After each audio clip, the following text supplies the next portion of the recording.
तो hello friends, welcome back to my channel. और friend, आज की वीडियो सीरीज के अंदर हम डिस्कस करने वाले हैं functions in C plus plus. काफी इंपॉर्टेंट टॉपिक, काफी पॉपुलर टॉपिक। ऐसे प्रीवियस लेक्चर में हम लोगों ने बहुत सारे टॉपिक्स को कवर अप किया हुआ है, तो अगर आपने उन वीडियोस को नहीं देखा तो जरूर देख लीजिएगा। प्लेलिस्ट का लिंक आपको नीचे डिस्क्रिप्शन बॉक्स में मिल जाएगा, आप वहां से उसे चेकआउट कर सकते हैं। अब ये क्या होते हैं फंक्शंस? तो पहला पॉइंट इसके अंदर कह रहा है कि a function is a group of statements that together perform a specific task.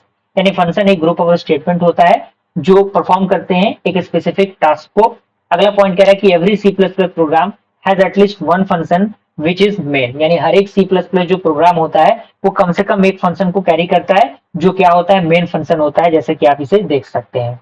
अगला पॉइंट कह रहा है कि the function is used for dividing a large code into a module. यानी जो फंक्शन होता है उनका हम यूज करते हैं लार्ज कोड को डिवाइड करने के लिए मॉड्यूल्स के रूप में, क्योंकि due to this we can easily debug and maintain the code. क्योंकि इसके मदद से हम जो कोड है उसको इजिली डिबग और उसको मेंटेन कर सकते हैं। अगर हम एग्जांपल की बात करें तो if we write the calculator program at the time we can write every logic in a separate function। जैसे हम यहाँ पे देख सकते हैं फॉर एडिशन सम दिया हुआ है, फॉर सब्सट्रैक्शन सब यानी सम के लिए यहाँ पे ये इसके लिए यूज किया जा रहा है सब्सट्रैक्शन के लिए। तो any function can be called many time, यानी जो भी फंक्शन है उसको हम जितने टाइम चाहे कॉल कर सकते हैं। अगर हम एडवांटेज की बात करें फंक्शंस की, तो यहाँ पे सबसे पहला है कोड रियूजेबिलिटी, यानी कोड को दोबारा रियूज करने का जो प्रोसीजर होता है वो ये अप्लाई करता है। और सेकेंड है develop an application in module format, यानी जो भी एप्लीकेशंस होते हैं उनको डेवलप करने में ये एक मॉड्यूल फॉर्मेट का काम करता है। And easy to debug the program, यानी जो भी प्रोग्राम इसके अंदर लिखा जाएगा वो उसको डिबग करना थोड़ा सा आसान होगा। एंड कोड ऑप्टिमाइजेशन, यानी no need to write a lot of code, यानी इसके अंदर बहुत ज्यादा कोड लिखने की जरूरत नहीं पड़ती। अब यहाँ पे टाइप ऑफ फंक्शन की हम बात करें तो मेनली दो तरीके के फंक्शन होते हैं सी प्लस प्लस के अंदर। लाइब्रेरी फंक्शन जिसे हम लोग प्री डिफाइंड फंक्शन कहते हैं, और दूसरा आपका होता है यूजर डिफाइंड फंक्शन।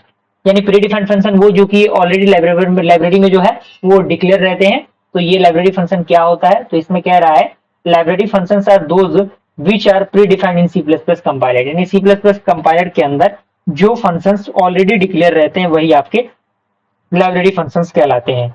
अगला पॉइंट कह रहा है कि the implementation part of predefined functions is available in library files that are .lib/.obj files. .lib और .obj files are content precompile code, जैसे कि आपका है जो लाइब्रेरी फंक्शन हम इसे कह सकते हैं प्रिंटफ है, स्कैनफ है, CLR है, CR है, POW है। ये सारे क्या है, अलग अलग प्री डिफाइंड फंक्शन है, और भी बहुत सारे फंक्शन होते हैं।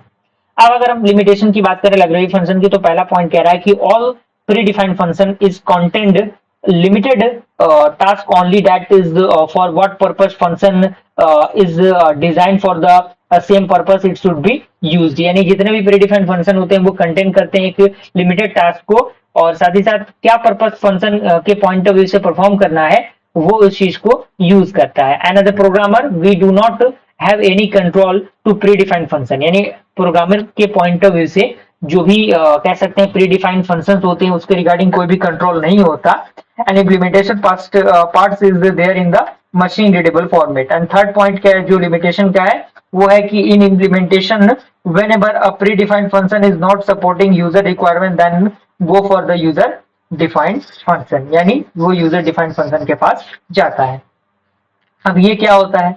तो इसमें कह रहा है कि these functions are created by a programmer according to their requirement। यानी जो भी रिक्वायरमेंट के अकॉर्डिंग हम फंक्शन को क्रिएट करते हैं, जो प्रोग्रामर क्रिएट करते हैं वही आपके यूजर डिफाइंड फंक्शन कहलाते हैं। अगर हम एग्जांपल की बात करें, suppose you want to create a function of add 2 numbers. अगर मान लीजिए 2 नंबर को ऐड करने के लिए आपको कोई फंक्शन लिखना है, तो then you create a function with name sum. क्योंकि सम इसलिए यूज किया जा रहा है क्योंकि 2 नंबर को ऐड करना है हमें, तो इस type of function called as user defined function. अगर हम डिक्लेरेशन की बात करें किस तरीके से हम फंक्शन को डिक्लेयर करेंगे, तो सिंटेक्स देख सकते हैं return type function name parameter. यानी जो भी रिटर्न हमें करना है फंक्शन का नेम होगा, पैरामीटर होगा, ओपनिंग क्लोजिंग करली ब्रेसेस के अंदर फंक्शन का जो बॉडी होगा वो रहेगा। एग्जांपल आप देख सकते हैं, एग्जांपल में दिया गया है सी प्लस प्लस का एग्जांपल है। अगर आप कोई टेक्स्ट एडिटर या फिर कोई कंपाइलर यूज करते हैं, कोई सॉफ्टवेयर यूज करते हैं, तो आप उसमें इस प्रोग्राम को रन करके देख सकते हैं। ये आपका हेडर फाइल है, ये आपका यूजिंग नेम स्पेस std है, और ये आपका मेन फंक्शन है, डिक्लेरेटिव फंक्शन हम इसे कह सकते हैं।